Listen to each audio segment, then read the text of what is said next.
কবর তো এমন একটা অন্ধকার ঘর, সাপ বিচ্ছুর ঘর। কবর প্রতিদিন ডাক দিয়া বলে, রে মায়ের উম্মত, আমি বড় কষ্ট করে জায়গা, কবরের ভিতরে আসতে হলে তুমি সামান নিয়ে আইসো। হুজুর আকরাম সাল্লাল্লাহু আলাইহি ওয়াসাল্লাম বলেছিলেন, আবু যর, কবরের জগৎ বড় লম্বা সফর, সামানটা ভালো করে বেঁধো। কবরের জগৎ বড় লম্বা সফর, সামানটা ভালো করে বেঁধো। যেই মানুষ পৃথিবীর সর্বশেষ মৃত্যুবরণ করবে, সেও 40,000 বছর কবরে থাকবে। ওই মানুষটাও যদি 40,000 বছর কবরে থাকে, আপনি আমার কি গতি? আল্লাহ পাক রব্বুল আলামিন এই কবরটার হালত কি করবেন না করবেন, বিশ্ব নবী বলেন, আল কবরু রাউযাতুম মিন রিয়াদিল জান্নাহ আও হুফরাতুম মিন হুফারিন নার। কবর হয়তো কারোর জন্য জান্নাতের বাগান হবে, আর না হয় কারোর জন্য জাহান্নামের গাড়া হয়ে যাবে। এই কবরের মধ্যে যখন লাশটা রেখে আসা হয়, ফেরেশতা চলে আসবে, মুনকার নাকির নেককারের সাথে একভাবে সাক্ষাৎ দিবেন, বদকারের সাথে আরেকভাবে সাক্ষাৎ দিবেন।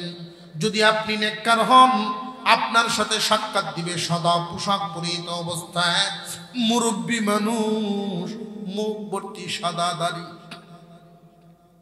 কোন কোন বর্ণনায় মুরব্বী নয়, যুবক বয়সের সাদা পোশাক পরিহিত অবস্থায়, যুবক বয়স নিয়ে তোমার সামনে সুন্দর সুশ্রী চেহারা নিয়ে সামনে হাজির হবে। আইসাই জিজ্ঞাসা করবে, মার রব্বুকা। কবরের প্রথম প্রশ্ন, উত্তর দেন রব্বি আল্লাহ। সবাই একসাথে বলেন, আমাদের রব কে? প্রথম প্রশ্নটাই ফেরেশতায় করবে, মার রব্বুকা। এই রব এমনি বললে হবে না রে ভাই, এই ঠুটের সাথে রব শব্দটার প্রশিক্ষণ দুনিয়ায় দিয়ে যেতে হবে। এটা পরীক্ষার হল। দুনিয়াটা আল্লাহ বানাইছেন পরীক্ষার হল। হয়তো আলোচনা সব সময় এটা হয় না, আমি একটা তথ্য দিই আপনাদেরকে। রুহের জগতে ছিলাম, মনে নাই, মার গর্ভে ছিলাম, মারে দেখছি, কথাটা তো মনে আছে।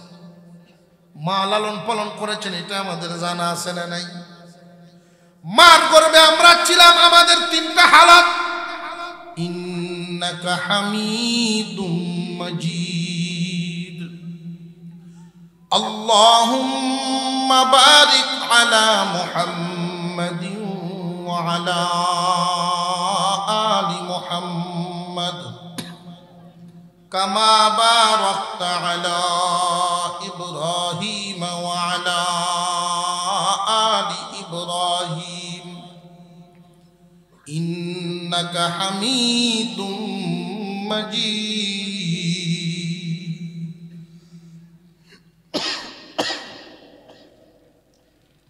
পূর্ব ইব্রাহিমপুর গ্রামবাসীর উদ্যোগে 2 দিনব্যাপী 18তম ইসলামী মহাসম্মেলনের আজকের দিনের চলতি অধিবেশনের শ্রদ্ধাভাজন সভাপতি সাহেব, উপস্থিত হযরত উলামায়ে কেরাম, মুরব্বিয়ানে আযম, সর্বস্তরের মুসলমান ভাইয়েরা, পর্দার আড়াল থেকে আলোচনা শুনছেন দিনদার ইমানদার মুসলমান মা ও বোনেরা, আল্লাহ পাক রব্বুল আলামিনের দরবারে শুকরিয়া আদায় করি, যিনি অত্যন্ত দয়া করে মেহেরবানি করে আমাদেরকে আজকের এই কোরআনের মজলিস জান্নাতের বাগানে বসার তৌফিক দিয়েছেন। সকলেই বলি আলহামদুলিল্লাহ। আমি আপনাদের সামনে পবিত্র কোরআনুল কারীমের সূরা ইনফিতারের প্রাথমিক কয়েকখানা আয়াত তিলাওয়াত করেছি, রাসূলের একখানা হাদিস পাঠ করেছি। এই আয়াত এবং হাদিসকে সামনে রেখে কিছু আলোচনা করব। আল্লাহ যেন আমাদের সকলকে উক্ত আলোচনার থেকে ফায়দা হাসিল করার তৌফিক দান করেন, সকলেই বলুন আমিন। 30 পারা কোরআনের ভিতরে আল্লাহ পাক এক বর্ণনা মতে 6666 খানা আয়াত রেখেছেন। এর মধ্যে মাত্র 500 আয়াতে বিধিবিধানের আলোচনা করা হয়েছে, বাকি রইল 6166 আয়াত। এর মধ্যে 2000 আয়াতে ভবিষ্যতের আলোচনা করা হয়েছে। ভবিষ্যৎ কি? একখানে কোরআন শরীফ, একখানা রিয়ালা। ভবিষ্যৎ হলো আমরা এই দুনিয়ার জমিনে চিরদিন থাকব না, এই বিশ্বাস আমাদের অন্তরে আছে না নাই? একদিন ছিলাম না আর থাকব না। বর্তমানে আমরা এই দুনিয়ার জমিনে আছি। যেদিন ছিলাম না সেদিন কোথায় ছিলাম, আর যেদিন থাকব না কোথায় যাব? প্রত্যেকটা মানুষের চলার একটা লক্ষ্য উদ্দেশ্য থাকে। কাউকে যদি আপনি রাস্তায় পান, তাকে জিজ্ঞাসা করবেন, ভাই কোত্থেকে আসছেন আর কই যাবেন? যদি কেউ বলে যে করতে আইসি জানি না, কই যাইমু ওইটাও জানি না, মাথা কি ঠিক আছে না পাগল? হয়তো শিশু নইলে পাগল। কোথায় থেকে আসছি আর কোথায় যাব এর একটা লক্ষ্য উদ্দেশ্য থাকা চাই। যারা নাস্তিক, একদিন দুনিয়াতে ছিলাম না, একদিন থাকবো না, এই কথায় তারা বিশ্বাস করে। কারণ মরণ লইয়া বেটাগিরি চলে না। ঠিক তেরা মাস খুব আসতে হয়েছে। কারণ দেখবেন যে যত বেরো, যে যত বড় বাহাদুরই হোক, ঘুরিয়ে ফিরিয়া যায় না মাস। যেহেতু আমরা এখানে ইমানদার সকলেই, আমাদের সকলের এই দুনিয়ার একটা শেষ ঠিকানা আছে, এই জায়গাটার নাম জায়নামাজ। যত বড় রাজনীতিবিদই হোক, জীবনের শেষ পর্যায়ে হইল মক্কা মদিনা একটা সফর করে। আল্লাহকে রাজি খুশির জন্য হোক আর ভোটও তোলার লেগে হোক,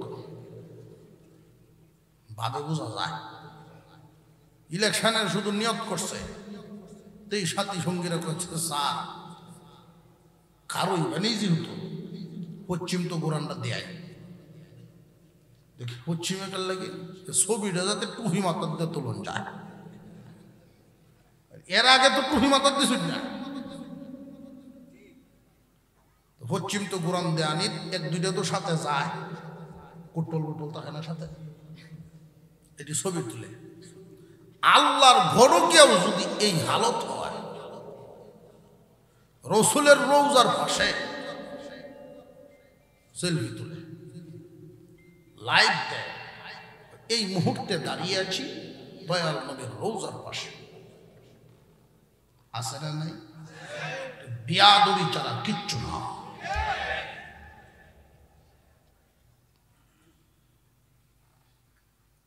আমাদের সকলের শেষ একটা ঠিকানা, রাজনীতিবিদ হোক, চাকরিজীবী হোক, ব্যবসায়ী হোক, কৃষক হোক,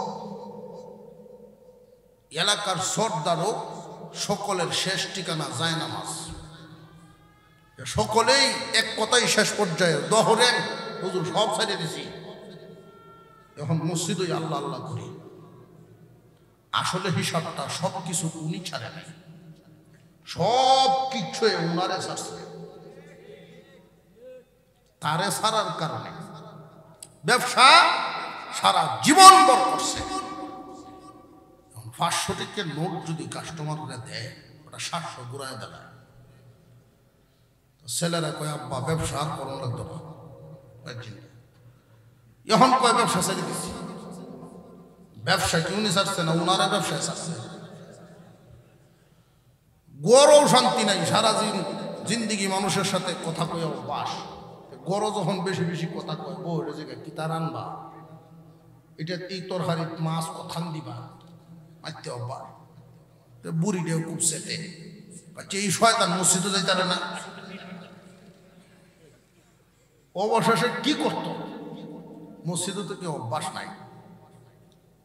ফাঁসের ঘরের কোনো মুরব্বী যদি মসজিদের নামাজি মান জায়গা না থাকে, ঘরের লোকেরা ডাকে যে আমরা ঘরের বুড়ারে নিয়ে ডরটা ভাঙ্গায় দেও, মসজিদও নিয়ে হইলা হইলা মসজিদও যাইব, দেখবেন বই বই সাইডে দেয়, আর খালি এমনি এমনি চাইব কেউ নি তার খেলায়। জীবনে হইলা গেছে মসজিদ। শেষ জীবনে প্রত্যেকটা মানুষই যায় নামাজে যায়, ঠিক না বেঠিক? সাপে আর ব্যাঙে দুষ্পাই চলছে, আমরা দোস্ত হইল। কিছুদিন গেল ভালো, হঠাৎ একদিন ব্যাঙে হয় আপনার সব ভালো, তো হাঁটাটা ভালো না, আপনার চলাটা ঠিক করে নেন, সোজা করে। 3টি হার ব্যাঙ আমার বুলদরস ফুট করে উঠছে। সাপ যখন ফুট করে উঠছে, ব্যাঙ তো লাভ দিয়ে যান বসাইতে খালো হয়ে উঠছে। আর তার ফুটফুটানি শূন্য পাশের মাঠেই ছিল রাখাল ছেলেরা, প্রত্যেকের হাতে হেদায়াতুল্লাহ, এমন ভিডানি দিছে একবারে সোজা।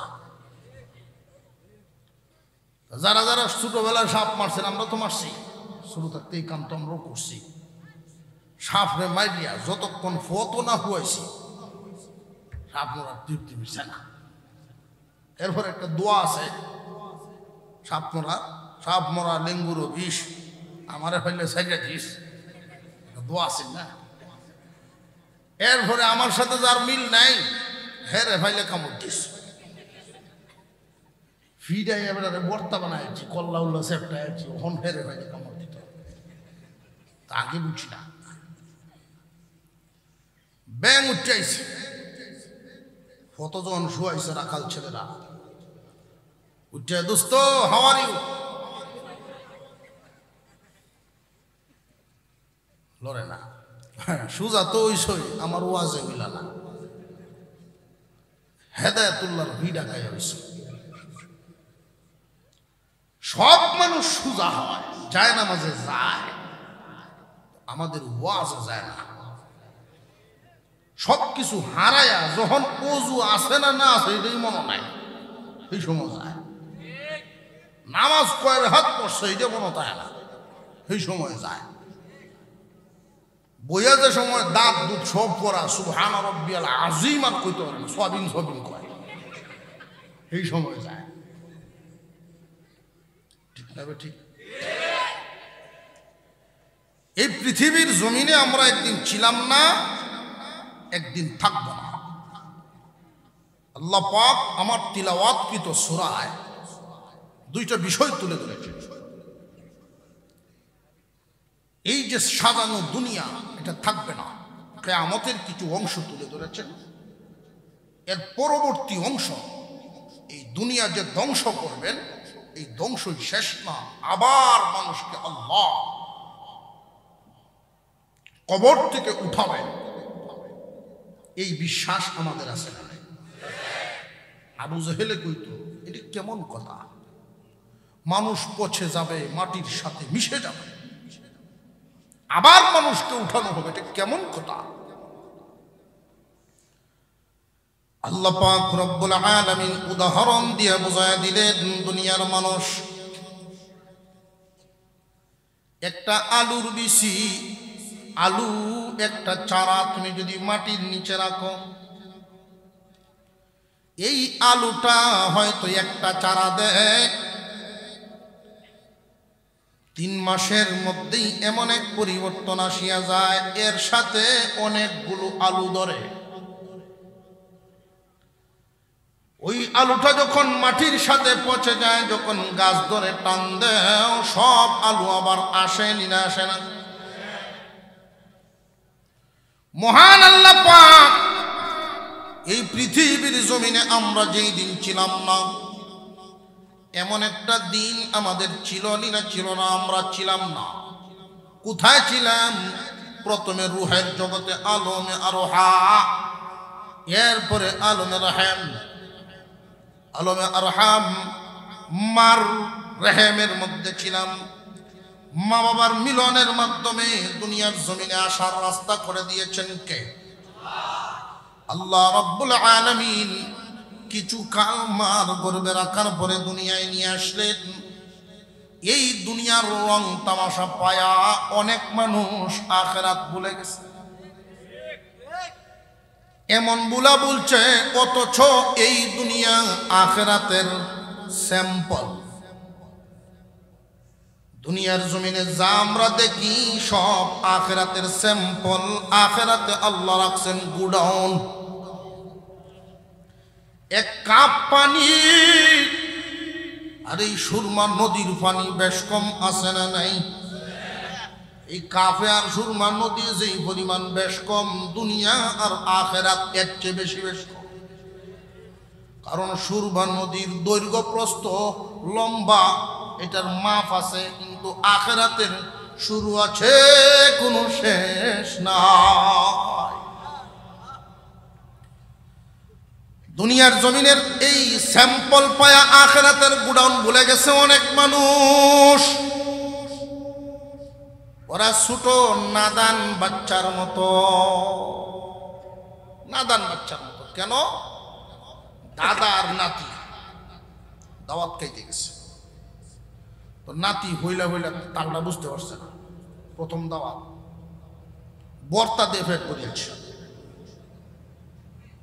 এরপরে যে গুস্ত মাছ যা কিছু আওয়াজ শুরু হয়েছে, দেখে আর কয় কি কামটা করলাম। এই দুনিয়ার স্যাম্পল দেখে যারা আখিরাত ভুলে যায়, এরা নাদান নাতির মতো। তার একটু জোরে কর। দুধ পান করে আমরা কাপ দিয়া, গ্লাস দিয়া, জগ দিয়ে তো কেউ খায় না। আপনারা নারা মাঝে বোঝা যায় খায়।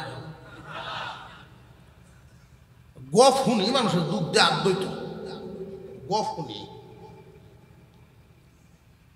তো আসলে না, একজন মানুষ হালাল পথে রুজি রোজগার করলে সপ্তাহে হয়তো 1 লিটার দুধ নিতে পারে, যদি বিচক্ষণ চিন্তাশীল লোক হয়। যদি বাঙালি স্বভাবের হয়, ডাইলের পরা খাইব, দুধ খেত না। 1 লিটার দুধ যদি পরিবারের সদস্যদেরকে নিয়ে খায়, 1 কাপের বেশি পড়ে না। জিহ্বায় মজা লেগে রইছে। আল্লাহ বলেন, রে ফেরেশতারা, আমার বান্দা বান্দির কাছে দুধ নামক নিয়ামত বড় মজাদার। দুনিয়ার জমিনে কাপ দিয়া খাওয়াইছি, স্যাম্পল দেখাইলাম। ফেরেশতারা রে, আমার বান্দা বান্দির জন্য জান্নাতের ভিতরে দুধের নদী বানায়া দাও। দুধের নদী থাকবে, কত খাইবে, কেমনে রাখবেন আল্লাহ জান্নাতে? মহান আল্লাহ বলেন, ইন্নাল্লাযীনা আমানু ওয়া আমিলুস সালিহাতি কানাত লাহুম জান্নাতুল ফিরদাউসি নুজুলা। যারা ঈমান এবং নেক আমল নিয়ে যাবে, আল্লাহ তাদেরকে জান্নাতে মেহমান বানায়া রাখবে। আর একটু জোরে কর না সুবহানাল্লাহ। সুবহানাল্লাহ কি লস আছে মনে করেন? এটা ভাববেন না যে হুজুর বাইল বলতে কোয়াইতেছে আমরা খামাখা, এটা ভাববেন না। সুবহানাল্লাহ একবার যদি কেউ বলে, সুবহানাল্লাহ অর্থ আল্লাহ পবিত্র। আল্লাহ বলেন, বান্দা তুমি আমারে পবিত্র বললেও আমি পবিত্র, না বললেও আমি পবিত্র। তুমি যে আমারে পবিত্র বললা, আমি তোমারে পবিত্র বানায়া দিলাম। ঠান্ডা তো কিছু হয়েছে না, মুখ লইয়া এখন বেশাবাদ করছি। এত ঠান্ডা হইল কেমন না ওই নদীর বাতাসে। তা আমরা এখানে দাঁড়াইছি ভাই, পিছনে জায়গা আছে, দয়া করে যদি কিছু মানুষ আরো বইতেন, মাঠটা ভরে যেত, পুরো প্যান্ডেলটা করতো, আমার মনটা ভরে যাইত। কারণ যাক হুজুর ছেড়ে দিচ্ছেন 5-7 মিনিট আগে, আমি নদী পার হইতে এমন সময়ও গেছে আমার জিন্দিগিতে, এই ওয়াজের বয়সে 2.5 ঘন্টা বক্তায় গেল আনসারি সব থাকতে। উনি তো 60টাও রাখছেন মামি আনসারি রহমতুল্লাহ আলাই, হুন্দে কইছেন চলতে তাক, আমি চলতেই আছে। উনি আমারে চলতে তাক কই আরেক ওয়াজ শুনে হেই মাহফিল শেষ করে আইছেন। বুঝেন, এক মাহফিল থেকে আমি আশায় বইছি, যাক হুজুর তো এটা শেষ করে আই হোক না, আমার চলতে তাক কই আরেকটা কিছু হেডে করিয়ে আইছে। কর্তৃপক্ষ করে গেছে অসুবিধা নাই, গাড়ির তেল আছে, চলবো। কি মজার লোক আছে। আল্লাহ জান্নাতের উঁচা মাকাম দান করেন, বলুন না আমি।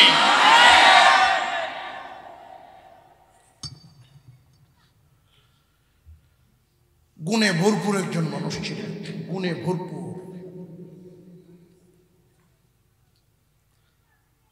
আপনারা এদিক সেদিক চলে গেছেন, আমার মনটা নষ্ট হয়ে যায়, খারাপ হয়ে যায়। 10 মিনিট আগে আসতে পারলাম না। আর আপনারা তো এত আবেগ, 10 মিনিটে কান্দতে পারবেন। গান শুনলেও কান্দে পাবলিক, ওয়াজ শুনলেও কান্দে, ওই সাইড থানা কি আবেগ। দুনিয়া একদিন ছাড়তে হবে, বিশ্বাস আসে তো। আল্লাহ আমাদেরকে জান্নাতে মেহমান বানায় যেন রাখেন, বলুন আমিন। এটা আল্লাহ বলছেন। আল্লাহ কি কৃপণ? আরো জোরে কর।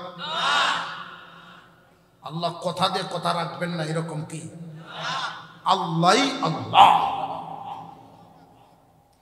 মেহমান বানাবেন যে, এই কথাটায় একটু ভয় লাগতেছে। দুনিয়ার জমিনে মেহমান কারোর বাড়িতে বেশি দিন থাকে না। আল্লাহ তো জান্নাতের ভিতরে আমাদেরকে কিছুদিন রাখবেন না, বেশি দিন, চিরদিন। তাহলে মেহমান কেন বললেন? দুনিয়ার জমিনে লক্ষ্য করে দেখবেন, কেউ যদি কোনো গরিব মানুষের বাড়ির মেহমানও হয়, সকালবেলায় নাস্তার পরে দুপুরে কি খাবেন এই চিন্তা মেহমানের না, এটা বাড়িওয়ালা। যেই বিছানায় ঘুমান,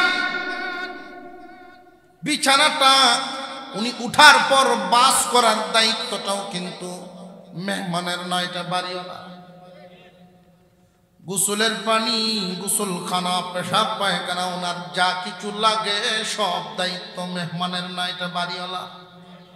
আল্লাহ বলেন, বান্দা বান্দিরা, দুনিয়ার জমিন থেকে ঈমান এবং নেক আমল নিয়ে আসো। এই যে সুখের জিন্দেগি তোমাদের শুরু হবে, আর তো শেষ হওয়ার নয়। ইনফিতারের কিছু সামনে গিয়ে 2খানা আয়াত, ইন্নাল আবরার লাফি নাঈম ওয়া ইন্নাল ফুজ্জার লাফি জাহিম। নেককারের জন্য পুরস্কার, বদকারের জন্য সাজা। দুনিয়া যে ছাড়তে হবে এই বিশ্বাস তো আমাদের আছে, জাহান্নাম যে আছে এই বিশ্বাসও আছে না নাই? বিশ্বাসটা গভীর না। গভীর যদি হইতো, পুলিশের ডরে দৌড় মারে, আজান শুনলে দৌড়ে না।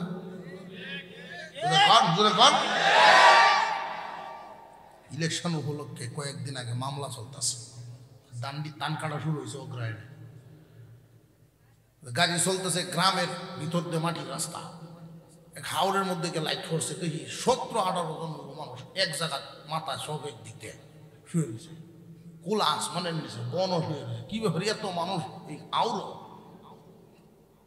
আমি লামছি, তখন 2-3 জন আইসি, হুজুর আপনি লাইট বন্ধ। আমরা পুলিশের ডরে রাত্রে আর বড় ঘুমাইছি না। পুলিশের ডরে যদি কেউ ফলায় এইভাবে 20 জন একসাথে ফলায়, ফলাইলে তো হোক জনে নিয়ে হোক কেন ফলাই থাকে, 20 জন একসাথে থাকলে তো ফলায়নি নয়। রাত্রে আয়া মামলা, এটা গজব মামলা, কোন বাড়িতে দিয়েছে, এমনি ঠাডা পড়ছে মামলা দিয়েছে, বাড়ির থাকে না, পুলিশের ডরে। অথচ আল্লাহর ভয়ে কিন্তু ফজরের সময় ঘর ছাড়ে না, এশার সময় সে বিছনা ছাড়ে না, চেয়ার ছাড়ে না। দুনিয়ার জমিন ছাড়তে হবে এই বিশ্বাস কেমন আছে জানি না, বিশ্বাস আছে ঠিক, পরিপূর্ণ গভীর না। পরকালের বিশ্বাস যার যত গভীর হবে তার আমল তত সুন্দর হবে। এই যে দুনিয়ার জমিন, যারা মনে করেন এই দুনিয়াই আসল ঠিকানা, একদিন ছিলাম না একদিন থাকবো না, মাটির সাথে মিশে যাব, দুনিয়াই থাকবে, নাস্তিকদেরকে উদ্দেশ্য করে যারা পরকাল বিশ্বাস করে না, মহান আল্লাহ পাক রব্বুল আলামিন এদের জন্য বলেন এই কথা, ইদাস সামাউ ফাতারাত। হে দুনিয়ার মানুষ, এই দুনিয়ার জমিনটাকে তোমরা যারা স্থায়ী মনে করো, স্থায়ী মনে করিও না। কেন জানো নি? এই যে বিশাল আসমান, আপনার আমার পয়গম্বর বলেন জমিন থেকে আসমান হলো 500 বছরের রাস্তা।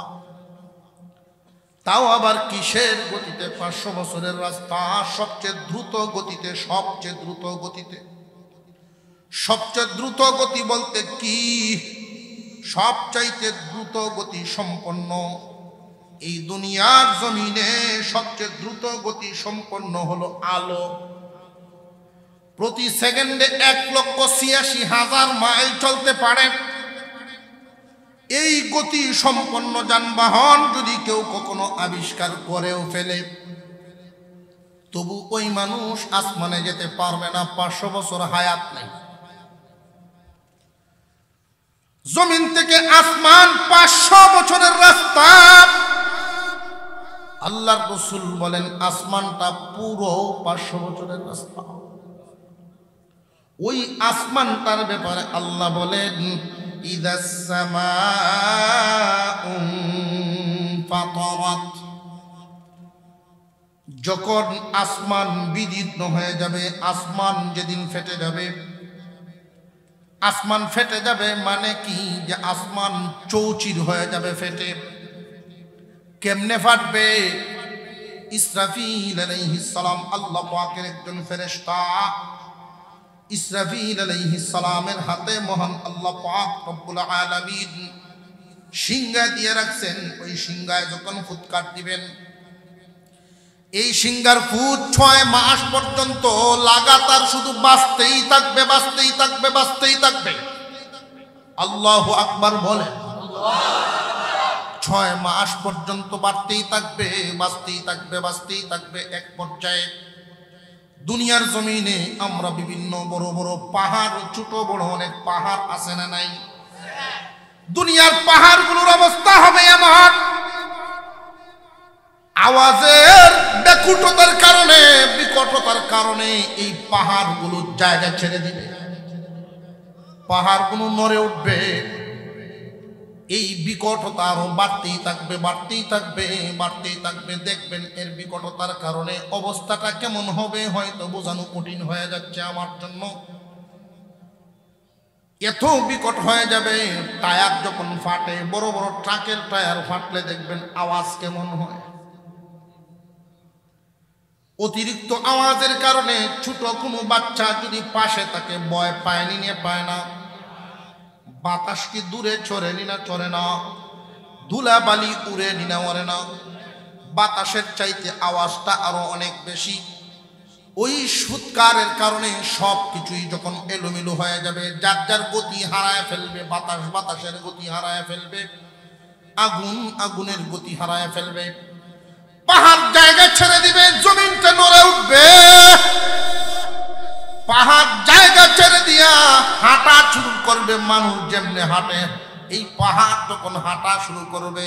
এই পাহাড় হাঁটতে হাঁটতে এক সময় তার অবস্থা এমন হবে, হাঁটার থেকে গতি যখন বাড়তেই থাকবে, দৌড়তে থাকবে, একটা পাহাড় আর একটা পাহাড়ের সাথে তখন টক্কর লাগা শুরু হবে। অবস্থাটা এমন হবে, বড় কিয়ামত যখন শুরু হয়ে যাবে, পাহাড়গুলো দুলির মতো হয়ে যাবে।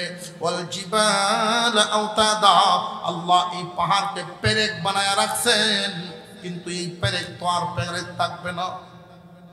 মহান মাওলাই কারীম এই পাহাড়গুলোর বর্ণনা দেন এইভাবে, আল কারিআতু মাল কারিআ ওয়া মা আদরাকা মাল কারিআ ইয়াওমা ইয়াকুনুন নাসু কাল ফারাশিল মাবসুস ওয়া তাকুনুল জিবালু কাল ইহনিল মানফুশ।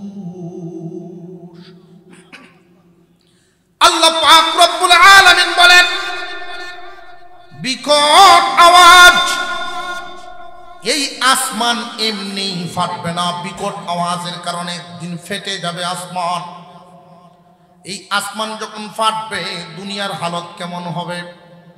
স্থায়ী জায়গা মনে করে তাদের জন্য আল্লাহ পাক এই আয়াতগুলোতে আলোচনা করেছে, দুনিয়ার জায়গায় থাকবে না। মহান আল্লাহ পাক একটা পরীক্ষার হল বানাইছেন এই দুনিয়াটাকে। একজন মানুষ, আমরা এখানে যারা আছি, আজ থেকে 100 বছর আগে কেউ ছিলাম এখানে, কি এমন কি কেউ আছে? আগামী 100 বছর পরে কেউ থাকবো না। পৃথিবীর জমিন পরীক্ষার হল বানায় আল্লাহ পাঠাইছেন, এই হল রাখবেন না, হল ধ্বংস হয়ে যাবে। মহান মাওলাই কারীম আল্লাহ পাক রব্বুল আলামিন যখন এই শব্দটা বাড়াইতেই থাকবেন, ইসরাফিলের আওয়াজ বাড়তেই থাকবে, পাহাড়গুলো দুলির মতো হবে। কেমন? উদাহরণ হিসেবে আল্লাহ বর্ণনা করেন, লেপ তুষক বানানোর জন্য যে তুলাগুলো আমরা ধুলিত করি, পিটানোর পরে যে কোনা কোনা তুলা উঠতে থাকে, ওই রকম কোনা কোনা রুই রুই হয়ে যাবে, বিশাল বিশাল পাথরের পাহাড়। এই আওয়াজ আরো বাড়তেই থাকবে। আল্লাহ বলেন, আকাশ তখন বিদীর্ণ হয়ে যাবে, ফাটা মারবে। 500 বছরের রাস্তা সমপরিমাণ পুরো পাহাড়টা, পুরো আসমান, এই আসমান যেই দিন বিদীর্ণ হয়ে যাবে, তখন তারকারাজি দিয়া যে সাজাইছেন, চাঁদ এবং সূর্য দিয়া যে সাজাইছেন, ওই তারকারাজির অবস্থা কি হবে? আসমান যদি ফেটে যায়, তারকাগুলোর অবস্থা কি হবে? মহান আল্লাহ পরের আয়াতেই বলেন, ইদাস সামাউ ফাতারাত ওয়া ইদাল কাওয়াকিবু তাসারাত। মহান আল্লাহ পাক রব্বুল আলামিন বর্ণনা করেন, ওই তারকাগুলো তখন এদিক ওদিক ছড়ায় ছিটায় চলা শুরু করবে, ছিটকে পড়া শুরু করবে তারকাগুলো। অথচ এই তারকাগুলোর হালত বোঝেন, এই তারকাগুলোর অবস্থাটা বুঝেন, ছিটকে পড়বে যখন। আল্লাহ বলেন, এই তারকার অবস্থাটা বর্ণনা করেছেন, বিজ্ঞান যত অগ্রসর হয়, মানুষ দুনিয়ার ব্যাপারে জানতে পারে, এই পৃথিবীর জমিন থেকে সূর্যটা 13 লক্ষ গুণ বড়। সূর্যটাই হলো 13 লক্ষ গুণ বড়। হাজার হাজার সূর্য মিলেও একটা তারার সমান হবে না। সারা আসমান ভর্তি তারকা। আসমান ফেটে যাওয়ার কারণে তারকাগুলো এদিক ওদিক ছুটাছুটি করবে, একটা তারকার সাথে টক্কর লাগা শুরু হবে। টক্কর লেগে গেলে সব যখন একাকার হয়ে যাবে, সমুদ্রের অবস্থাটা আল্লাহ পরের আয়াতে বর্ণনা করেন, সমুদ্রের হালত কি হবে? তামাম দুনিয়ার জমিনে 4 ভাগের মধ্যে 1 ভাগ মাটি, 3 ভাগই পানি। সমুদ্রের তল দেশের অবস্থাটা কি হবে? মহান মাওলাই কারীম পরের আয়াতের মধ্যে বলেন, ওয়া ইদাল বিহারু ফুজ্জিরাত। মহান আল্লাহ পাক রব্বুল আলামিন সমস্ত সাগর, মহাসাগর, সমস্ত সাগরগুলোর বর্ণনা দেন। এক আয়াতের মধ্যে বলেন এই সাগরগুলো ফেটে যাবে। এখানে বর্ণনা করেন মহান আল্লাহ এই সাগরগুলোর মধ্যে আগুন লেগে যাবে, টকবক করতে থাকবে, টকবক করতে থাকবে এই পাহাড় এবং এই সাগরের তলদেশ ফেটে যাবে। এর মানে হলো তাম পৃথিবী যখন একটা ভূমিকম্পে পরিণত হবে, পুরো কম্পন, এমন একটা কম্পন হবে সমুদ্রের তলদেশ পর্যন্ত ফেটে যাবে। ফেটে যাওয়ার কারণে যত পানি আছে আমাদের বর্তমান জমিনে প্রতি বছর মাঝে মাঝে অল্প সময়ের ভূমিকম্প হয়নি না, হয় না? এই ভূমিকম্পের কারণে নদীর তলায় তো ফাটে না, সাগরের তলা ফাটবো কেমনে? মহান আল্লাহ ভারসাম্য রেখেছেন। তখন জমিনটা এমন ভাবে কাঁপা শুরু হবে। কেন কাঁপা শুরু হবে? ওই যে সূরা কারিয়াতে আল্লাহ বলেছেন এবং সূরা নাবাতে মহান আল্লাহ বলেন এই পাহাড়গুলো হলো পেরেক, জমিন যেন টিকে থাকে পাহাড়গুলোকে আল্লাহ বানাইছেন ওয়াল জিবালা আওতাদা, বিশাল বিশাল পাহাড়গুলো দিয়া জমিনের ভারসাম্য ঠিক রাখা, জমিন যেন নড়াচড়া করতে না পারে। জমিন যদি এই পাহাড় দিয়া পেরেক না মারতেন তাহলে লড়তো, নড়াচড়া করলে তোমাদের জন্য জীবন যাপন করা অসুবিধা হয়ে যেত। মহান আল্লাহ এই জমিনটাকে পেরেক মারিয়া এমন হালত করেছেন। আল্লাহ এক আয়াতে বলেন আল্লাযী জাআলা লাকুমুল আরদা ফিরাশা। হে দুনিয়ার ইমানদার মুসলমান, এই জমিনটাকে আল্লাহ পাক তোমাদের জন্য বিছানার মতো বানায় রাখছেন। বিছানার সাথে তুলনাটা দিলেন কেন মহান আল্লাহ? দুনিয়াতে এত বস্তু থাকতে বিছানা বললেন কেন? যে বিছানা হলো মানুষের জন্য একটা আরামের জায়গা। মহান আল্লাহ এই জমিনটাকে মানুষের জন্য এতটাই আরামদায়ক বানিয়েছেন, যেখানে যেমন দরকার আল্লাহ তেমনই বানাইছে। মহান আল্লাহ যদি এই জমিনটারে পাথরের মতো শক্ত বানাইতেন, কুটি উপলয় কেমনে, হাল কাজ করলো কেমনে? আর যদি এত নরম বানাইতেন, 10 টনি গাড়িটা জমিনের উপরে চললো কেমনে?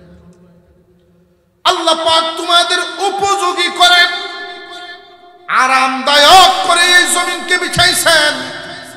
এই জমিনের উপরে 150 তলা 160 তলা বিল্ডিং বানায় ঘুমাইবা, তোমার লইয়া লড়বে না।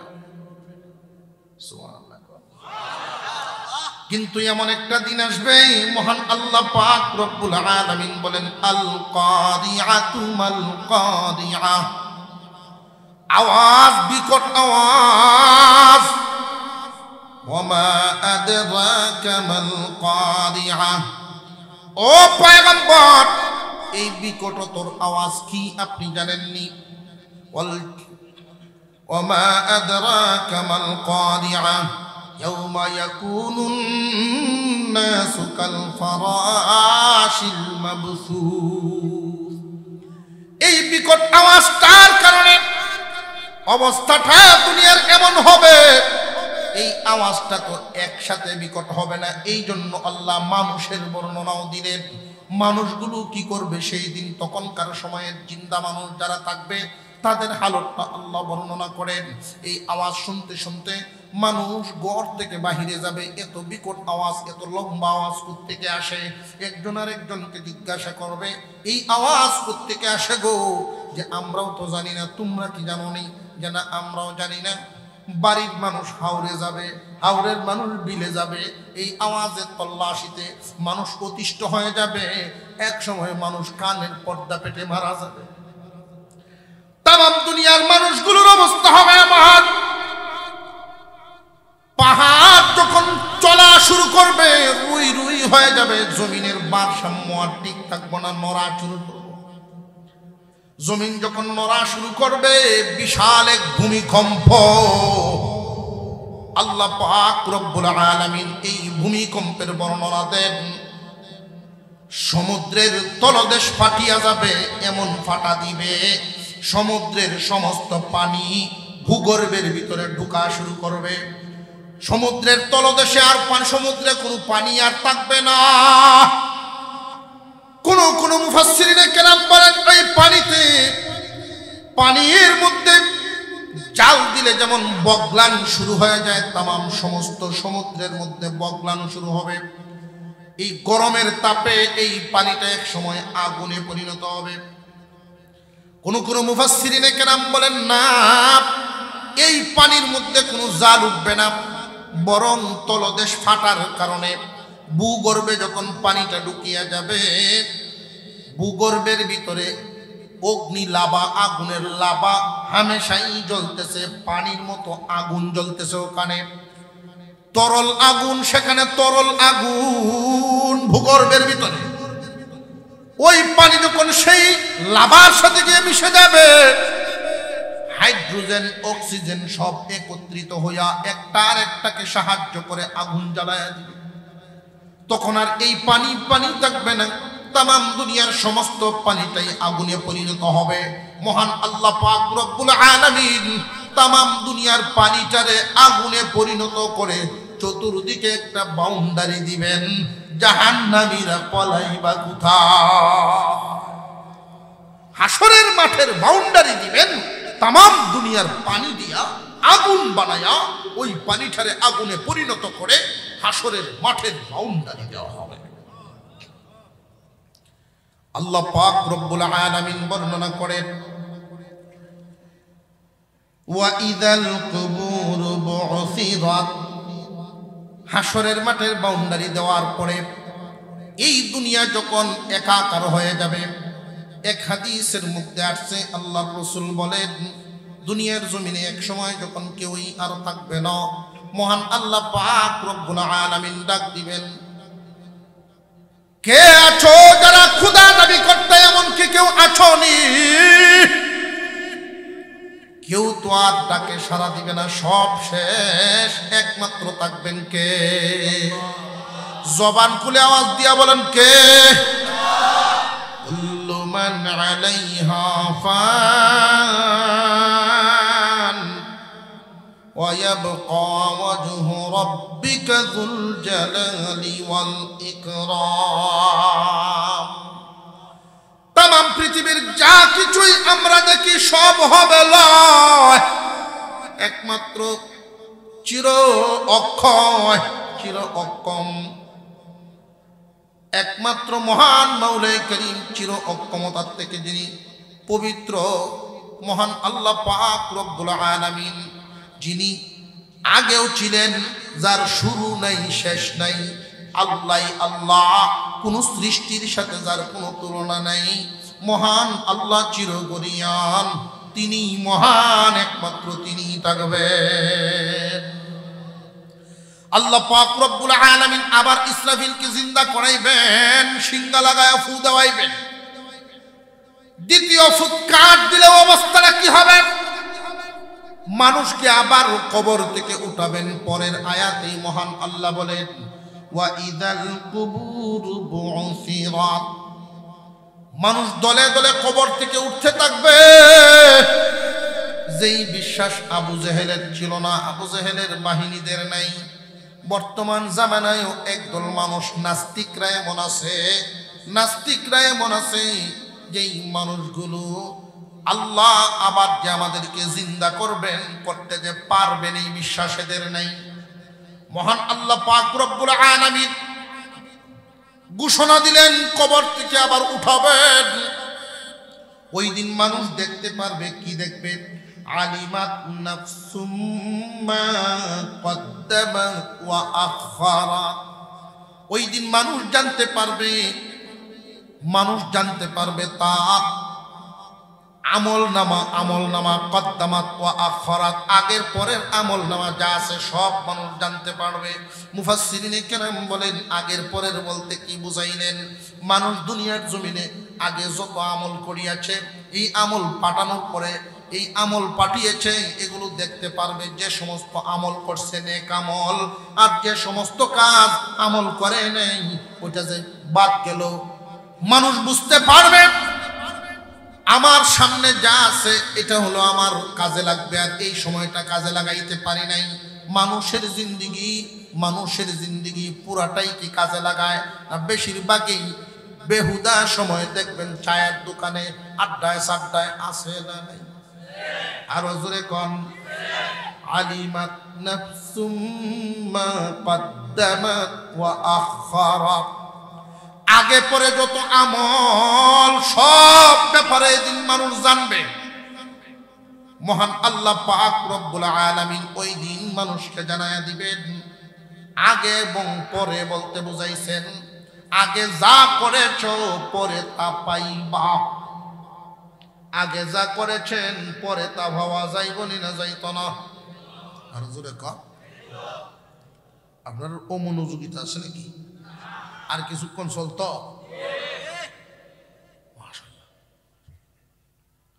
গফ করে বহু মানুষ এমন আছে, হুজুর দোয়া করুন যে সামনের যে এই যে বিস্তা দেখতেছে আমার আসিল না, আমি কিনছি। ডান বামের যে ঘর দরজা দেখতেছেন এটিও কিনছি। দুহানও করছে সাইটটা, ছেলে মেয়েরা বিয়ে সাথে শেষ, এখন খালি মরতাল্লি হয়েছে, এখন খালি মরতাল্লি হয়েছে। বোঝা যায় হৌর বাড়ির যে বিছনা বেজায় তো খালি গিয়ে ঘুমাইব, আর কোনো চিন্তা নাই, কোনো টেনশন নাই। দুনিয়া যা করার সব কমপ্লিট। তুমি যে যাইবা ওইখানে কবরে, যখন আল্লাহ আমাদেরকে কবর থেকে উঠাইবেন, মুসলমান ইমানদার ভাইরা আমার, এই সূরার ভিতরে যেই বিষয় আমাকে দেওয়া হয়েছে, যেই সূরা 19 খানা আয়াত, ধারাবাহিকভাবে আয়াতগুলো যাইতে যাইতে শুধু কিয়ামতের একটু সামান্য বর্ণনা, বহু আয়াতে কিয়ামতের বিষয়ে আলোচনা। কবর থেকে যেই দিন আল্লাহ উঠাবেন, হাসরের মাঠে যাওয়ার আগে আমরা বুঝতে পারবো আমাদের কার কি হালত। কখন থেকে বোঝা যাবে জানেননি? আমরা মানুষ আর অন্যান্য প্রাণীতে বেশ কম আছে। ইন্নাল আবরারা লাফি নাঈম ওয়া ইন্নাল ফুজ্জারা লাফি জাহিম। এই আয়াতের কিছু সামনেই আল্লাহ বর্ণনা করেছেন, মানব জাতিরে তোমরা আর অন্যরার মধ্যে বেশ কম আছে। তোমরা মানুষ আশরাফুল মাখলুকাত, তোমাদের 4টা বিপদের গাটি পাড়ি দিতে হইব। কয়টা বিপদের গাটি? 1 নাম্বার মরণ নামক বিপদের গাটি। তুমি আল্লাহকে মানো আর না মানো, নেককার হও আর বদকার হও, নারী হওয়ার পুরুষ হও, যুবক হওয়ার বৃদ্ধ হও, ধনী হও আর গরিব হও, মূর্খ আর শিক্ষিত যাই হও না কেন, তোমার জন্য বিপদের গাটি মরণ। এই মরণের গাটিটা পাড়ি দিতেই হবে। মরণ নামক গাটি পাড়ি না দেওয়ার কোন সুরত আর জোরে কোন। 2 নাম্বার গাটি কবর, 3 নাম্বার গাটি হাসরের মাঠ, 4 নাম্বার বিপদের গাটি ফুলসিরাত। এই 4টা গাটি আমাদের প্রত্যেককেই পাড়ি দিতে হবে। আবু জেহেলও যাইব, আমরাও যাইব। এমন কোন মানুষ নাই যেই মানুষের সামনে এই 4টা গাটি নাই, কিন্তু এই মানুষগুলো 2 ভাগে বিভক্ত হবে। আল্লাহ ঘোষণা করেন ইন্নাল আবরারা লাফি নাঈম, নেককারের জন্য শান্তি আর শান্তি, ওয়া ইন্নাল ফুজ্জারা লাফি জাহিম, বদকারের জন্য সাজা আর সাজা। এই 4টা বিপদের ঘাটি আমাদের সামনে অপেক্ষা করছে। তিলাওয়াত ধারাবাহিকভাবে করে এসে যেই আয়াতে পৌঁছলাম, সেখান থেকে আল্লাহ বলেন আলিমাত নাফসুম মা কদ্দামাত ওয়া আখারাত। যেই দিন তোমরা কবর থেকে দাঁড়াইবা, সকলেই যার যার আমল নামা জানতে পারবা। সকলের কামাই, যার যার কামাই বুঝে আসবে, কে কি কামাই করে গেছো, কি পাঠাইছো সব গিয়া সেইখানে পাইবা। আগে যা করেছ পরে সব পাইবা, আগের পরের হালত সব জানা হবে। পরবর্তীতেই মহান আল্লাহ বলেন, ইয়া আইয়ুহাল ইনসানু মা গাররাকা বিরাব্বিকাল কারীম।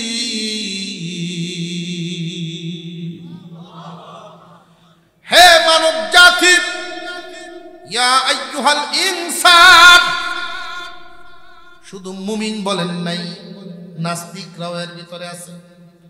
মানব জাতিকে উদ্দেশ্য করে আল্লাহ বলেন, হে মানব সম্প্রদায়, মা গাররাকা বিরাব্বিকাল কারীম, কোন জিনিসে তোমার রব্বে কারীম থেকে তোমারে ভুলাইয়া দিল?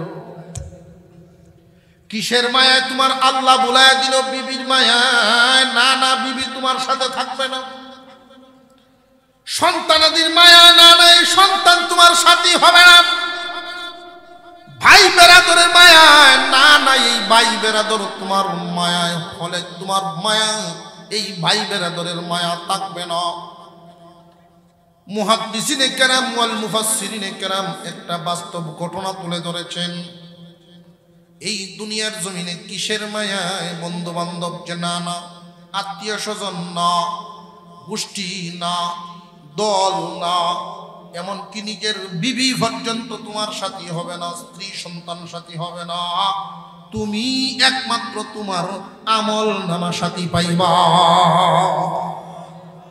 কি ভাইবা? আরেকটু জোরে কর।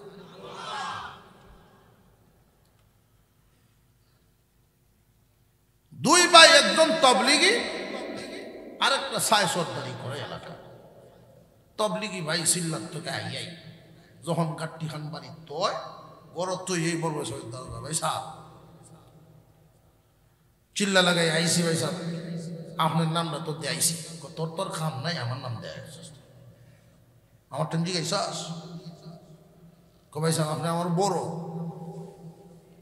আমি যখন এই রাস্তায় যাইতাম পারছি দুনিয়া কয়েকদিনের বেসা কয়েকদিন তাক বই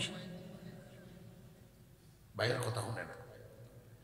অবশেষে একদিন পায়ে ধরছে, ভাই আপনি মনে করতেছেন এই দুনিয়াদারি আপনার সব, আসলে এগুলো কিচ্ছু না, শুধু একটা চশমা চোখকে দেখতেছ। কিছু চশমা আছে দেখবেন, এটা চোখও লাগাই, গাছের দিকে তাকাইবেন গাছ নীল দেখবেন, গড়ের দিকে তাকাইবেন গড় নীল দেখা যায়। আপনার বিবির দিকে তাকাইবেন দেখবেন বিবিও নীল হয়ে গেছে। ভয় পাওয়ার কিছু নাই, আসলে বিবি নীল হয়েছে না, চোখের চশমায় নীল বানায়, নীল দেখা যায়। চশমাটা সরান, আসল বেরিয়েছে। এই দুনিয়ার রঙিন চশমা দিয়া, দুনিয়াদারির চশমা দিয়া যখন দেখবেন সব মজা লাগবে দুনিয়ার, কিন্তু দিনদারির চশমা দিয়া যখন দেখবেন এই দুনিয়াকে তখন তুচ্ছ মনে হবে, নিজের আমলকেই আসল মনে হবে। বাইরে বুঝাইতে বুঝাইতে একটা পর্যায়ে নিল। কি পর্যায়ে? দেওয়ার থেকে আমরা তেল তো বরং মেশিন চলব।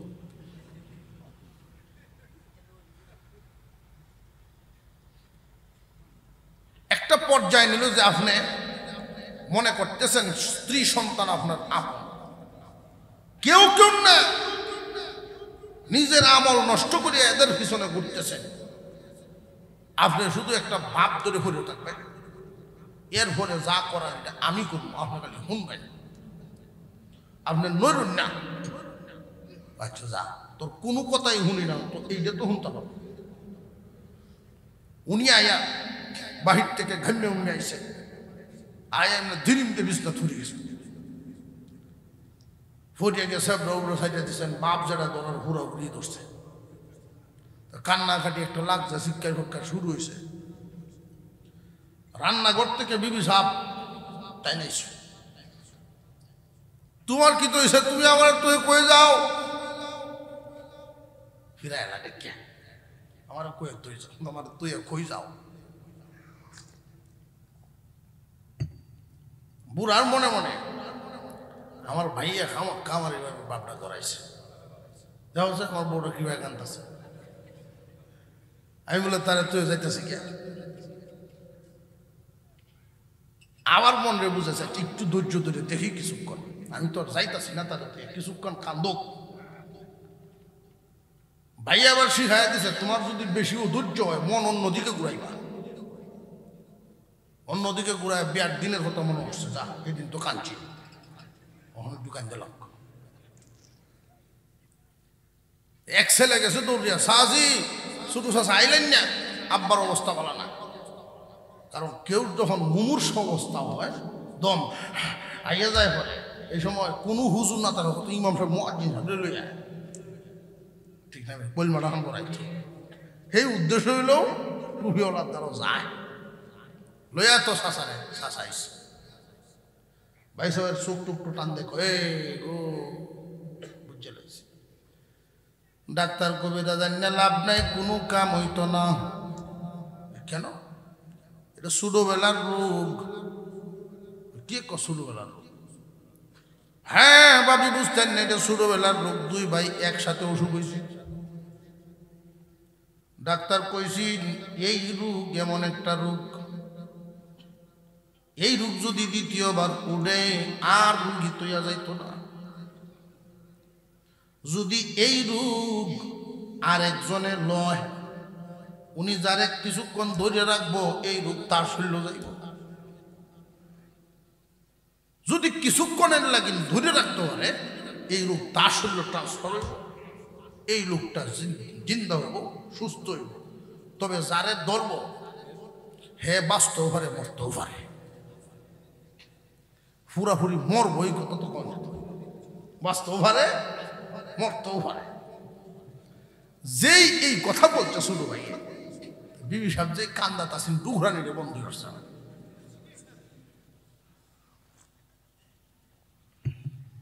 বন্ধ হয়ে যায়, একটু সাইড করছে। যদি লাগাল ভাইলা ধরলে তো বিপদ, কানলে একটু দূর থেকে কান্দি। উনি ডাকতেছেন বড় ছেলেরে, শোন তোরে অনেক কষ্ট করে মানুষ করছে, এই বাইয়ে দিন রাত মেহনত করে মানুষ করছে, আমল তো কোনো কিছুই করতে ভালো না। তুই এই রূপটা ল, তোর বাপে অন্তত কয়দিন তাকে আমলটা ঠিক করবে। আব্বার জিন্দিগি তো অনেক গেছে, এখন তার হতে যাইতে যাও, আমার কেলে ডিস্টার্ব করো। সুটটারে ডাক দিছে, শুধু হুত তুমি কি কও? বড় ভাই সাহেবের যেমত আমারও তো হিমতি, আমার এখনো বহুত কিছু সারা জিন্দিগি সামনে পড়ে রয়েছে, আমি বিয়াটা পর্যন্ত করছি না। বিবি সাহেবকে বলল তুমি তো কবুতরের জোড়া, কবুতরের জোড়া তুমি কি কও? বিবি সাহেব জবাব দেয়, জামাই মরলে কি দেশ হবে না বাবা।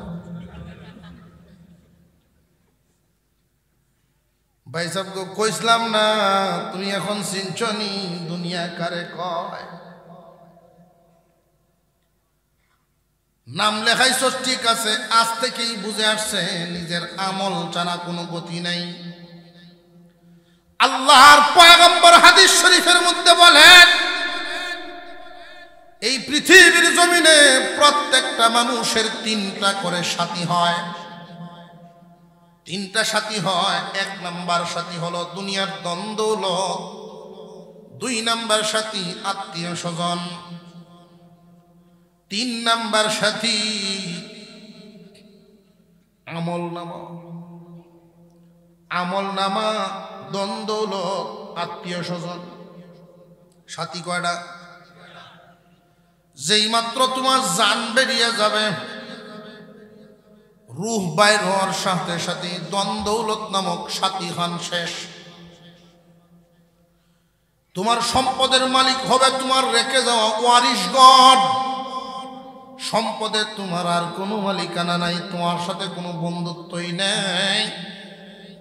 তুমি যেই চেয়ারে বসে ব্যবসা করো সারাদিন, এই চেয়ারে তোমারে ডাকে আর বলে তুমি কিন্তু আমার এত কঠিন বন্ধু মনে করো না, চির বন্ধু মনে করিও না। তোমার আগে আমার আরেকজন বন্ধু ছিল, তার আগে আরেকজন বন্ধু ছিল, তার আগে আরেকজন বন্ধু ছিল। তুমি এখন আছো, এমন একটা সময় আসবে তোমাকেও আমার উপরে রাখবো না, আরেক বন্ধু এই নে বসাইব। জমিনের উপরে হাল বাও কৃষক, জমিন প্রতিদিন তোমারে ডাকে আর বলে বন্ধু রে আমারে কিন্তু চির বন্ধু মনে করিও না। তোমার আগে আমার বুকে অনেকজনই হাল বাইয়েছে, আমাকে খুব আপন মনে করেছে, কিন্তু আমি আসলে কাউকেই দুনিয়ার জমিনে রাখি নাই, সব মানুষকেই আমার পেটের ভিতরে বড়েছি। তুমি আমাকে চিরবন্ধু মনে করবা না, এমন একটা দিন আসবে তুমিও অন্যজনের মতো আমার পেটে চলে আসবা। আরেকজনের আন্ডারে আরেকজন মালিকে আমার নিয়ে যাবে, আমি তার বন্ধু হব। আত্মা বের হওয়ার সাথে সাথেই বন্ধুত্বও শেষ। দুনিয়ার মাল নেই, 2 নাম্বার এক বন্ধু আত্মীয় স্বজন পরিবার পরিজন কবর পর্যন্ত যাইব। আল্লাহর রাসূল বলেন 3 বন্ধু, মাল, আত্মীয়, আমল নামা। মাল শেষ, রূহ বের হওয়ার সাথে সাথেই আত্মীয় স্বজন তোমার যত্ন করে জানাজা পড়ায়া শেষ গোসলখানা দিয়া প্রতিদিন মসজিদের মাইকে এলান হয়নি না হয় না। আমরা এখানে যারা আছি জিন্দা, জানা নাই কার নামটা কোন দিন ঘোষণা হইয়া যায়। রে যুবক ভাইয়েরা, বর্তমান সময়ে বুড়ার চাইতে জওয়ানের হার বাড়তেছে, মরণের হার। মুরব্বী মানুষদের চাইতে যুবকের মৃত্যুর হার কম না বেশি? বর্তমান সময়ে তুমি আর চুপ করে হিসাব মিলানোর সময় নাই। আজ থেকে ইস্তেকামতের সাথে তুমি পাক্কায় আলাদা করো, ফজর থেকে নামাজ আর বাদ দিব না। কেউ কারোর সাথী না। তোমার জান বের হওয়ার সাথে সাথেই তোমার দুনিয়ার মাল দৌলত তোমাকে ছেড়ে দিল। আত্মীয় স্বজন যখন সংবাদ পাবে আফসুস করে শুধু এতটুকুন বলবে, কালকে দেখলাম ভালো মানুষ, আজকে কেমনে মারা গেল। আত্মীয় স্বজন সব তোমার বাড়িতে ভিড় জমাবে। কেউ যাবে কাফনের কাপড় আনার জন্য নদীর ওই পাড়ে, কেউ চলে যাবে বাঁশ কাটার জন্য তোমার শেষ মেশ সামান দেওয়ার জন্য, কেউ যাবে মসজিদের পালকিখানা আনার জন্য। তোমার প্রিয় বন্ধুরা পর্যন্ত তোমার বাড়িতে ভিড় জমাবে। আজকে যাদেরকে নিয়ে হাতে হাতে ধরে চলো, আজকে যাদেরকে নিয়ে হুন্ডা নিয়ে ঘোরাফেরা করো, এক গাড়িতে 3 জন, এক গাড়িতে 3 জন, হঠাৎ দেখবা একজন নাই। এই হলো দুনিয়াদারি, এই দুনিয়া। আল্লাহ পাক রব্বুল আলামিন এই ডাক দিয়ে বলেন, মানুষ মা গর্রাকা বিরব্বিকাল কারীম, কোন মায়া কোন মহব্বতে রব্বে কারীমকে ভুলায়া দিল। বন্ধুত্ব যেই বন্ধুত্ব বন্ধু থাকবে না, হঠাৎ দেখবে একজন হারায় গেছে, হঠাৎ দেখবে 2 জন নাই। কার মায়ায় তুমি আমারে বইলা গেছ? বান্দারে, যেই দিন তোমার কেউ ছিল না, আমি আল্লাহ একমাত্র তোমার ছিলাম। যেদিন তোমার কেউ ছিল না, সেদিন ছিলাম আমি। আবার যেদিন কেউ রবে না, সেই দিনও রব আমি। এখন তুমি সব পায় আমি মাওলারে বলে গেছো, ওরা কেউই তোমার থাকবো না। আত্মীয় স্বজন তোমার শেষ গোসল দিয়া কাফনের কাপড় পরাইয়া জানাজার নামাজ পড়ার জন্য, হয়তো তোমার জানাজায় মাঠ ভর্তি মানুষ হবে, কিন্তু কেউ তোমার আসল সাথী হবে না। কাঁধে করে কবর পর্যন্ত যাবে, 2 জন মানুষ লাফ দিয়ে তোমার কবরের ভিতরে নামবে। এই যে লাশটা, তোমার এত মায়ার শরীর, এত মহব্বতের বডি, কত যতনের দেহ, ওই দেহ কানা সাদা কাফন দিয়া মোড়ায়া যেই দিন তোমার কবরের ভিতরে শুয়াইয়া বাঁশের কাঠকে দিয়া এই যে কপাট লাগাইবে, এই কপাট বন্ধ তো হইল জীবনে আর কোনদিন কপাট খোলা হবে না। এখানে আমরা যারা আছি প্রত্যেকের এই ঠিকানা ওই বনি না হইতো না, প্রত্যেকের জন্য এই হালত অপেক্ষা করতেছে। বন্ধু বান্ধব আত্মীয় স্বজন তারাও বিদায়, এরপর থেকেই কিন্তু আর তারা নাই। মওত নামক প্রথম গাঠি, দ্বিতীয় গাঠিটাই কবর। কবর তো এমন একটা অন্ধকার ঘর, সাপ বিচ্ছুর ঘর। কবর প্রতিদিন ডাক দিয়া বলে, রে মায়ের উম্মত, আমি বড় কষ্ট করে জায়গা, কবরের ভিতরে আসতে হলে তুমি সামান নিয়ে আইসো। হুজুর আকরাম সাল্লাল্লাহু আলাইহি ওয়াসাল্লাম বলেছিলেন, আবু যর, কবরের জগৎ বড় লম্বা সফর, সামানটা ভালো করে বেঁধো। কবরের জগৎ বড় লম্বা সফর, সামানটা ভালো করে বেঁধো। যেই মানুষ পৃথিবীর সর্বশেষ মৃত্যুবরণ করবে, সেও 40,000 বছর কবরে থাকবে। ওই মানুষটাও যদি 40,000 বছর কবরে থাকে, আপনি আমার কি গতি? আল্লাহ পাক রব্বুল আলামিন এই কবরটার হালত কি করবেন না করবেন, বিশ্ব নবী বলেন, আল কবরু রাউযাতুম মিন রিয়াদিল জান্নাহ আও হুফরাতুম মিন হুফারিন নার। কবর হয়তো কারোর জন্য জান্নাতের বাগান হবে, আর না হয় কারোর জন্য জাহান্নামের গাড়া হয়ে যাবে। এই কবরের মধ্যে যখন লাশটা রেখে আসা হয়,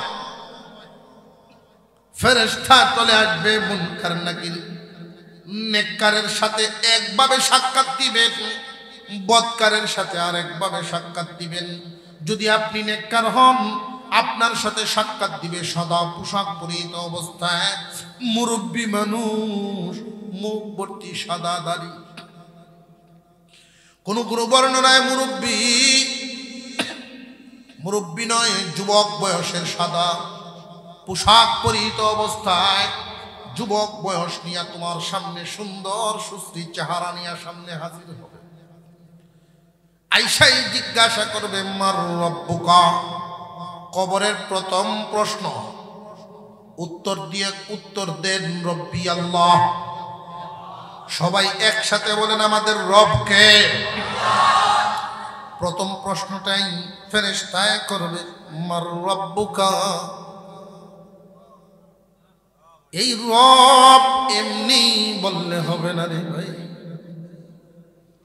এই ঠুটের সাথে রব শব্দটার প্রশিক্ষণ দুনিয়ায় দিয়ে যেতে হবে। এটা পরীক্ষার হল, দুনিয়াটা আল্লাহ বানাইছেন পরীক্ষার হল।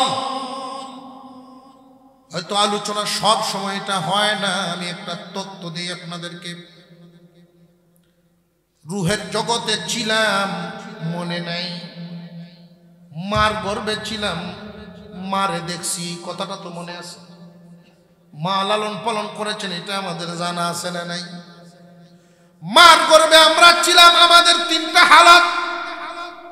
মার গর্ভে প্রত্যেকটা মানুষ কয়টা হালতে থাকে? 3টা হালত।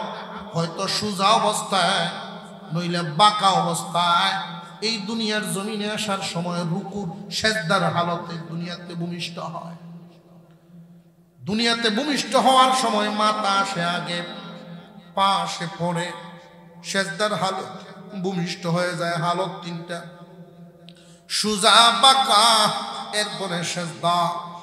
এই দুনিয়ার জমিনে নামাজেও 3টা হালত, সোজা, রুকু, সেজদা। এই 3 হালতের মধ্যে একটা নামের জফাজফি, এক নামের জফাজফি দৈনিক 5 ওয়াক্ত। রব নামের জপাজপি তোমার টুটের সাথে থাকতে হবে দৈনিক 5 বার। এই 3টা হালতে সুজা হালত, রুকুর হালত, সেজদার হালত। শব্দটা কি? রব। আরো জোরে কোন নাম? আরো জোরে। আলহামদুলিল্লাহি রাব্বিল আলামিন।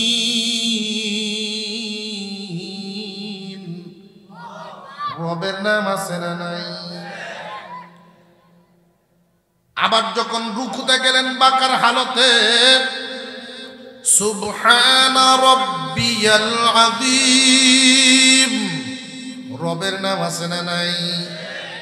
আবার আপনি সাজদায় যান, ওইখানেও রবের নাম, সুবহানা রাব্বিয়াল আ'লা। ওইখানেও রবের নাম।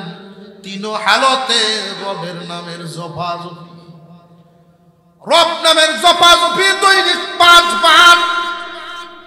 নামাজের হালতে যারা জপবে, টুটের সাথে যাদের এই শব্দটার সম্পর্ক থাকবে, মুনকার নাকির আয়েশা প্রথম জিজ্ঞাসা করবে, মার রব্বুকা। যেই মানুষ বালেগ হওয়ার পর থেকে সারা জীবন বিশেষ সময়ে, বিশেষ পদ্ধতিতে, বিশেষ সময় অর্থাৎ 5 ওয়াক্ত, বিশেষ পদ্ধতি নামাজ, বিশেষ সময়ে বিশেষ পদ্ধতিতে এই শব্দটাই নামের জপাজপি করছে যারা, উত্তরে বলবে তারা রব্বি আল্লাহ।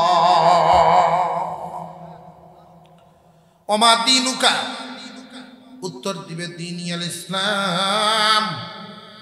ওমান নাবিয়ুকা নাবিয়ুনা মুহাম্মাদুর রাসূলুল্লাহ। তিন প্রশ্নের উত্তর পরীক্ষায় পাস। আল্লাহ ডাক দিয়ে বললেন, ফেরেশতা আমার বান্দা সহি উত্তর দিয়ে দিছে, আমার বান্দারে জান্নাতি পোশাক পরায়া দাও, আমার বান্দাকে জান্নাতি বিছানা বিছায়া দাও, জান্নাত থেকে একটা দরজা খুলে দাও। এক ঘুম দিবে বাসর রাতে যেইভাবে দামান ঘুমায়, একটা ঘুম দিবে। বর্ণনায় পাওয়া যায় এই ঘুমটা তার কাছে কেমন মনে হবে। ফজরের 2 রাকাত সুন্নত নামাজ পড়তে লাগে যতক্ষণ, ইসরাফিলের সিংহার আওয়াজ তার কানে লাগবে। উঠার জন্য যেই ফু দিবে, উঠার জন্য যেই ইসরাফিলের সিংহার আওয়াজে উঠবে, তার কাছে লাগবে সময় গেছে মাত্র এতক্ষণ। ফজরের 2 রাকাত সুন্নত নামাজের মতো লাগবে। অথচ রাসূল বলেন, যেই ব্যক্তি সর্বশেষ মারা যাবে সে 40,000 বছর কবরে থাকবে, টেরই পাবে না, এক ঘুমে চলে যাবে তার জিন্দেগি এত সুখে। পক্ষান্তরে একজন বদকার কবরের মধ্যে যখন থাকবে, তার হালত হবে রব নামের জফাজফি নাই, নামে মুসলিম দিনে নাই, নামে মুসলিম দিন নাই। দিন কারে কয়? নিজের মতে চলে, নবীর মতে চলে না, নিজের তরিকায় চলে, ইহুদি খ্রিস্টানদের তরিকায় চলে, রাসূলের তরিকায় চলে না। রাযীতু বিল্লাহি রাব্বা ওয়া বিল ইসলামি দীনা ওয়া বিমুহাম্মাদিন রাসূলা। আল্লাহর মতো একজন রব পায় আমি খুশি, ইসলামের মতো দিন পায় আমি খুশি, নবী মুহাম্মদুর রাসূলুল্লাহর মতো নবী পায় আমি খুশি। যেই মানুষ খুশি ব্যবহারেই বোঝা যাবে। যদি দেখা যায় প্লেয়ারদের মতো মাথার সাইজ করে, প্লেয়ারদের মতো, নায়কদের মতো মুখের হালত করে, বোঝা গেল রাসূলের তরিকা শুধু মুখেই মহব্বত, আসলে তার অন্তরে মহব্বত নাই। যদি থাকতো, এই চিন্তা থাকতো, কবরে তো আমার উত্তর দিতে হবে, কথায় আর কাজে মিল না থাকলে উত্তর হবে না। প্রশ্ন করা হবে মার রব্বুকা। ওই দিন বদ্দিন বিয়ামল বদকার ওই মানুষগুলো দুনিয়ার জমিনে কেউ কিছু না পারলে কি বলে? হায় হায় হায় হায় হায় হায়। ওই সময় শুধু বলবে হায় হাতা হায় হাতা, লাদ্রি, আমি কিচ্ছুই জানি না। 3 বারই উত্তর দিবে কিচ্ছু জানি না। এমনি আযাবের ফেরেশতা আসবে, তার কবরটারে জাহান্নামের গাড়া বানায় দেওয়া হবে। হাতুড়া থাকবে একটা। আল্লাহর রাসূল বলেন দুনিয়ার সমস্ত মাখলুক মিলিয়েও এই হাতুড়া বাসাইতে পারবে না। এই হাতুড়ি দিয়ে যখন একটা বাড়ি মারবে, দাউ দাউ করে এই আঘাতে কবরের মধ্যে আগুন জ্বলে যাবে। এই আগুন জ্বলতেই থাকবে, জ্বলতেই থাকবে। এক ওয়াক্ত নামাজ থেকে আরেক ওয়াক্ত নামাজ পর্যন্ত মাত্র জ্বলবে। চিৎকার দিবে আর বলবে কত লক্ষ বছর গেছে। ফেরেশতারা বলবে লক্ষ বছর না, মাত্র এক ওয়াক্ত নামাজ গেছে। বৎকারের জিন্দেগি এমন। বুঝার জন্য আমি একটা কথা আপনাদেরকে বলি।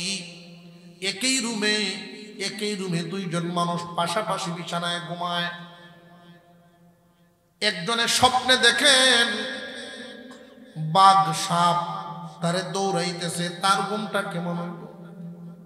খুব কষ্টের। দৌড়ায় আর দৌড়ায়, কি পেরেশানি, বাঘ ধরে ফেলে অবস্থা। পক্ষান্তরে পাশে আর একজন শুয়ে শুয়ে স্বপ্নে দেখতেছে ফুলের বাগানের ভিতরে ঢুকছে, ফল ফুল খাইতেছে, দেখতেছে, ঘ্রাণ নিতেছে, কত আনন্দ।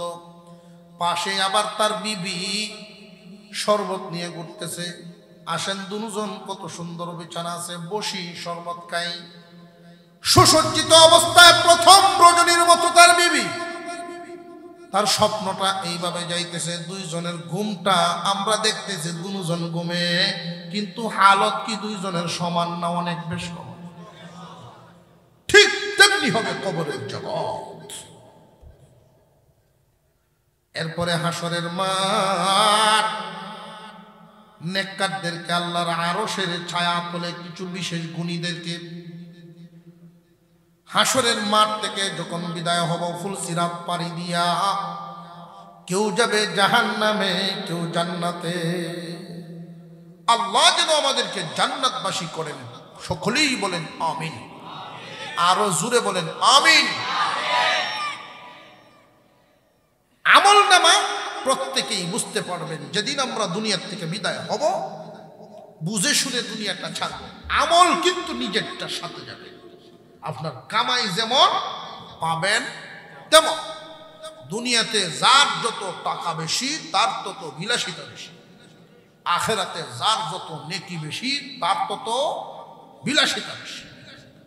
আল্লাহ যেন আমাদেরকে সহি বুঝার তৌফিক দেন, বলুন আমিন।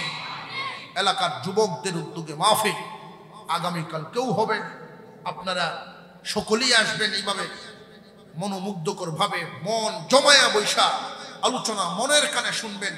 দোয়া নিয়ে যান, দোয়া করি, একসাথে করি। সুদক্ষ পরিচালক মাহফিলের পরিচালনা করেছেন, অত্যন্ত মোহাব্বতের মানুষ, দক্ষ পরিচালক, শালীন ভাষায় কথা বলে। আলহামদুলিল্লাহ 2 দিন ব্যাপী মাহফিল যুবকরা আয়োজনটুকু করেছেন। ইচ্ছা করলে যুবকরা এলাকায় এমন কর্মও করতে পারে জমিন নাপাক হয়ে যায়। আর ওই যুবকরা কোরআনের মাহফিল করায়, তাফসীর মাহফিল করায়। মুরব্বীরা সকলে তাদেরকে সহযোগিতা করা, এদের জন্য দোয়া করা, এদের জন্য দোয়া করা। মহান মৌলাই করিম যেন এদের প্রত্যেকটা ছেলে উত্তম কর্মসংস্থান দান করে, হালাল রুজি রোজগারে খয়ের বরকত দান করে, আমলওয়ালা জীবন দান করে। কোরআনের তাফসীর মাহফিল করালে বছরে একদিন করিয়েই তোমাদের দায়িত্ব শেষ না। হে যুবকগণ, যুবক জাতির মেরুদণ্ড, আপনারা জাতির মেরুদণ্ড, খেয়াল রাখতে হবে। যেই এলাকার যুবকদের উদ্যোগে তাফসীর মাহফিল হয়, ওই এলাকার কোন জাতি, কোন গোষ্ঠী, কোন একটা দল, কোন একটা সংগঠন যেন এমন কোন কর্ম ঘটাতে না পারে যে জমিন কাঁদে, আকাশ কাঁদে, মাখলুক কাঁদে, এমন কাজ যেন করতে না পারে। কোন কনসার্ট, গান বাজনা, লড়াই, ইসলামী শরীয়ত নিষেধ করে এমন কাজ যেন করতে না পারে। তোমরা সব সময় অতন্দ্র প্রহরীর মতো পাহারাদার হয়ে থাকবে। আল্লাহ যেন কবুল করেন, সকলেই বলেন আমিন। এই যুবকরা যদি কখনো কোনো কাজের জন্য দিনই কোনো কাজ অন্যায়ের প্রতিবাদ করার জন্য ওরা দাঁড়ায়। আমরা এলাকাবাসী, আপনারা দেশবাসী তাদের সাথে থাকবেন না থাকবেন ইনশাআল্লাহ? আসেন ইনশাআল্লাহ। আল্লাহ এই সংগঠনকে কবুল করেন, বলুন আমিন। গ্রামবাসীকে কবুল করেন, গ্রামের মুর্দিগানকে আল্লাহ মাফ করেন, সকলেই বলি আমিন। আত্তাহিয়াতুল সূরাতে বসি আস্তাগফিরুল্লাহ দুরূদ শরীফ পড়েন। হযরত দোয়া করেন। কত মেহমান। أستغفر الله ربي من كل ذنب وأتوب إليه لا حول ولا قوة إلا بالله العلي العظيم. أستغفر الله ربي من كل ذنب وأتوب إليه لا حول ولا قوة إلا بالله العلي العظيم. اللهم صل على سيدنا مولانا محمد وعلى آله وأصحابه وسلم. الحمد لله رب العالمين والصلاة والسلام على رسوله الكريم وعلى آله وأصحابه أجمعين. ربنا ظلمنا أنفسنا وإن لم تغفر لنا وترحمنا لنكونن من الخاسرين. ربنا آتنا في الدنيا حسنة وفي الآخرة حسنة وقنا عذاب النار يا رب العالمين. يا الله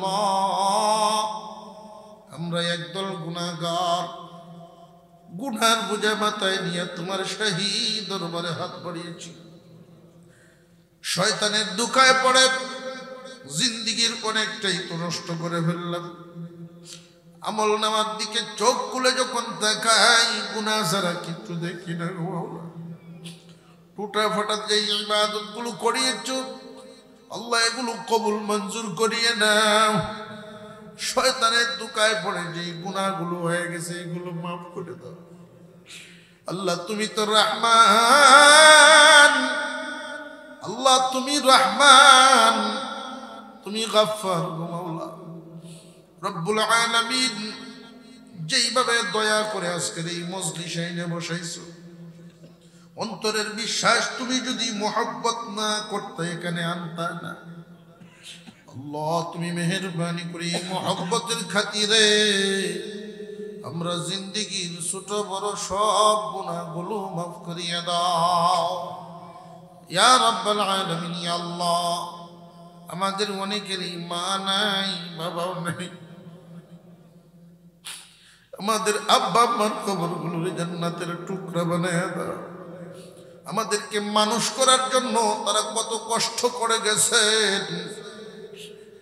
সন্তানের ভবিষ্যৎ ভালো হোক প্রত্যেক মা বাবাই চাইতো। হাতে হাতে ধরে নিয়ে যাইতেন মাদ্রাসায়। বাচ্চারা যখন মাদ্রাসায় নিয়ে যায় বাবায় তাকায়া দেখি টানটা বিডিং পত্র বাবার মাথায়।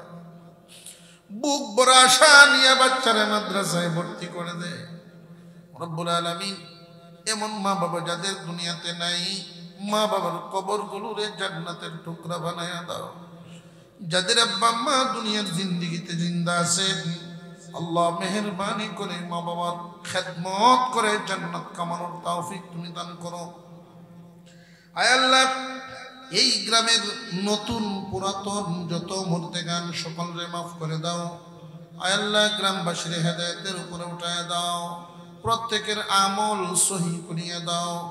প্রভু গো যেই দিন দুনিয়া থেকে বিদায় হব আল্লাহ গুনাহগার না ফুলমান বানায় মরণ দিও না, গুনাহগারের মরণ দিও না, নেককারের মরণ দিও, ইমানদারের মরণ দিও। রব্বুল আলামিন দুনিয়াতে তাকায় দেখি কত মানুষ বাথরুমে ঘুরে ঘুরে থাকে। আল্লাহ আপনার উপরে তুমি মায়া করছো, দয়া করছো। এই সমস্ত মাহফিলে যেহেতু দয়া করে আনো গো আল্লাহ। আল্লাহ আমরা গুনাহগার হওয়ার পরেও তুমি যেহেতু মায়া করো, ওই মায়ার দাবিতে বলি গো মাওলা মাওলা ইবাদতের হালতে ওর জায়না মাঝে শাহাদাতের দস্তরখানে মরণ দিও আল্লাহ ইবাদতের হালতে জুমার দিনে রমজান মাসে আল্লাহ জান্নাতীদের মরণ তুমি আমরারে দান করে দিও আল্লাহ ইয়া রাব্বাল আলামিন আয় আল্লাহ এই মাহফিল করতে গিয়া দেশ বিদেশ থেকে যারা সাহায্যের হাত বাড়িয়েছে তুমি রহমতের হাত বাড়াইয়া দাও আল্লাহ যারা যেইভাবে অংশগ্রহণ করেছেন প্রত্যেকের অংশগ্রহণকে কবুল করো রব্বুল আলামিন অনেকেই দোয়া চেয়েছেন রোগী বেমারি আল্লাহ যারা যেই উদ্দেশ্যে দোয়া চেয়েছেন প্রত্যেকের মনের নেক মাকাসিদ গুলো পূরণ করো ইয়া শাফিয়াল আমরাদ ইশফি মারদানা শিফাআন কামিলা ইয়া হাল্লালাল মুশকিলাত واحلل مشكلاتنا في الدنيا والآخرة يا ستار العيوب استر عيوبنا في الدنيا والآخرة يا رب العالمين يا الله যতদিন আমরা দুনিয়ায় বাঁচার করলো সুস্থতার সাথে করলো অসুস্থ বেমারি বানায় বিছানায় ফেলায় না দুনিয়াতে দেখেছি আপনজনের অভাব নাই বন্ধু বান্ধবের অভাব নাই কিন্তু অসুস্থ হয়ে যখন বিছানায় পড়ে থাকে 2 সপ্তাহ পার হইতেই কেউ তার কাছে যায় না আল্লাহ আপনারে অসুস্থ বানায়া পেশাবের মধ্যে রেখে আল্লাহ আল্লাহ সুস্থতার সাথে নেক হায়াত দিয়ে চলাফেরা নিও আল্লাহ রব্বুল আলামিন তোমারে ঢাকায়া ঢাকায়া ঈমানের হালতে দুনিয়া থেকে উঠায় নিও মাওলা سبحان ربك رب العزة عما يصفون وسلام على المرسلين والحمد لله رب العالمين آمين برحمتك يا أرحم الراحمين